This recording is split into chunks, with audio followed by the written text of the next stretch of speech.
So magandang hapon sa inyo mga kapanalig. Ayan, kaninang umaga nandito ako, pero marami nagagawa. So bumalik tayo ng hapon para tingnan kung anong sitwasyon ba ng tulay ng Katandala. Nakapaglagay na rin pala dito ng mga daanan ng tubig sa gilid. Ayan, kung makikita nyo.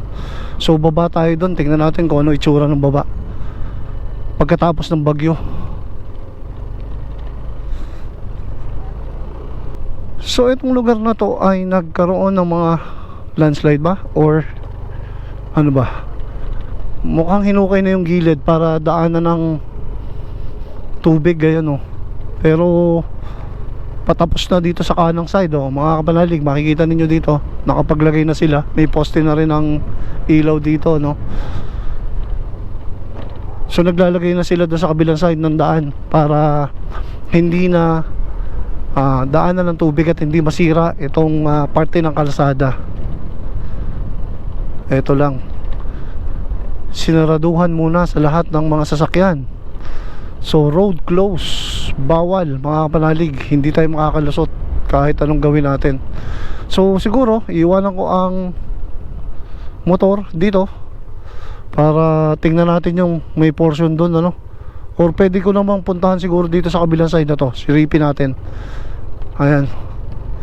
So sinaraduhan muna nila pansamantala yung daan, hindi rin pwede sa motor. Ito yung kinukuwari dito na lugar.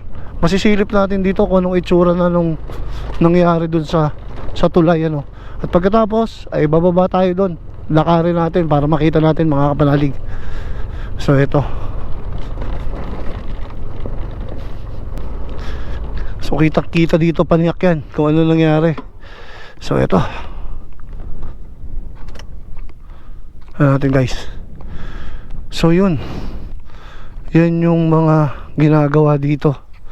So lakad sila, bawal, walang makakalusot ni tricycle on motorsiklo papunta doon sa baba. Ayun.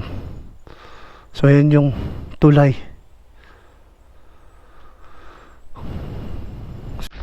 Ayun, lalakad tayo para sa inyo, ha, gusto mga naghahanap ng tungkol dito. Balakad din natin, sarado eh.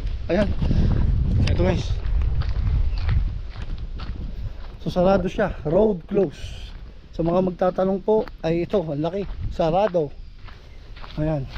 So dito, binigyan ng harang talaga, hindi ka makakadaan. Ayan.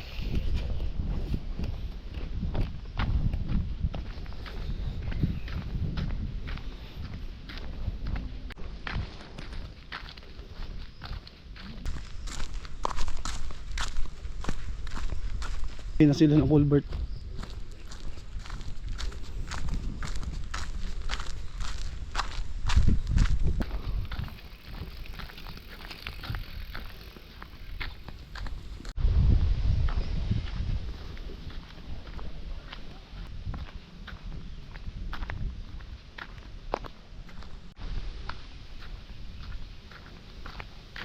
Ito na yung tulay mga kapanalig.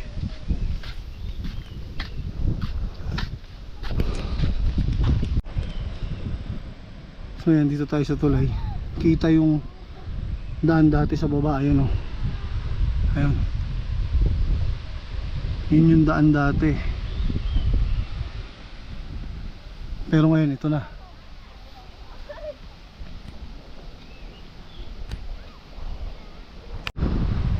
Ayun na yung ilog. Siguro may mga plastic sa gilid. Umabot din doon yung tubig. Kasi abot ng plastic eh, oh. Siguro yung mga bahay na nando sa gilid na yun eh naabot. So ito yung parang pinaka view deck ng tulay, ano. Ayan, pinaka view deck. So silipin natin dito sa kabilang side, tingnan natin kung ano meron dito.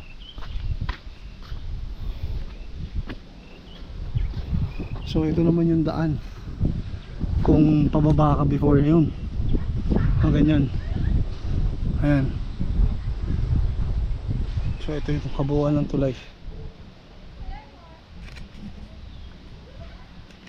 Dalawa yung view deck dito. Yung isa yung, tapos yung isa ito, may view deck pa rin dito. Ang ganda sana kung nadala natin yung drone. Ito. guys, ang daming nagja-jogging dito nung hindi pa na ulan o nung hindi pa nasasarahan. So, ito yung padalawang view deck, oh. Yan. Yun, oh. So, kitang-kita mo, ang laki ng naging dulot ng baha. Dalawa dito, nagdi-date yung dalawa. Ayaw umuwi. Dito na raw magpapahapon. Shoutout, baka may gusto ko batingin. Shoutout kay Ha? kay Buga. Ano Buga, ikaw? Meron ka gusto ko yun? Wala, nahihiya siya eh. Doon sa ex niya. Oh, sino yung ex mo? Yun, okay, sabay ganun eh. So, wala daw naman. So, okay, salamat. Talagang yung ex ko yung sinautot eh. Hindi yung presence. So, ito, tingnan natin yung nag-iba dito. Ayan. Oh. Kaya nga. Siya pala. So ito yung nasira ngayon. Ayan o, laki. Wow. Grabe yung sira. So ito, dito tayo sa gilid ng bangin. So yun yung nangyari. May mga portion dito na nasira. Ayan, kalat pa yung mga debris nila. Ayan. So yun, delikado rin yung portion na mga gumuho. So ito ngayon, oh yan, ang laki po nung naging sira dito sa side na to. Halos gumuho yung nirip-rap dito. Ayan. Gumuho na po siya. Ayan o. Ito. Ito yung natakot eh. Ayan o. Nakain yung ilalim. So ito yung bumagsak dito sa may entrada. Papasok po ng tulay. Ayan guys o. So nung hindi pa po ito na bumagsak, maraming pumupunta dito. Halos dito tumatambay. Maganda naman kasi klima. So yun yung kabuuan ng tulay natin. Wala naman masyadong naging damage. Pero dito sa portion na to, may makikita kayong mga bitak din. Ayan. Siguro dito sa entrada. Pero good, yung baba wala naman tama. Wala po siyang tama. So kita tayo. Punta na tayo muna doon sa sasakyan natin. Maglalakad pa ulit tayong pakyat mga kapalalig. So yun, so halis na tayo siguro kasi yun, dumidilim na. Akit tayo. Pahirapan tayo dito pag-akit niya sigurado. Pero okay lang. Tara, let's go.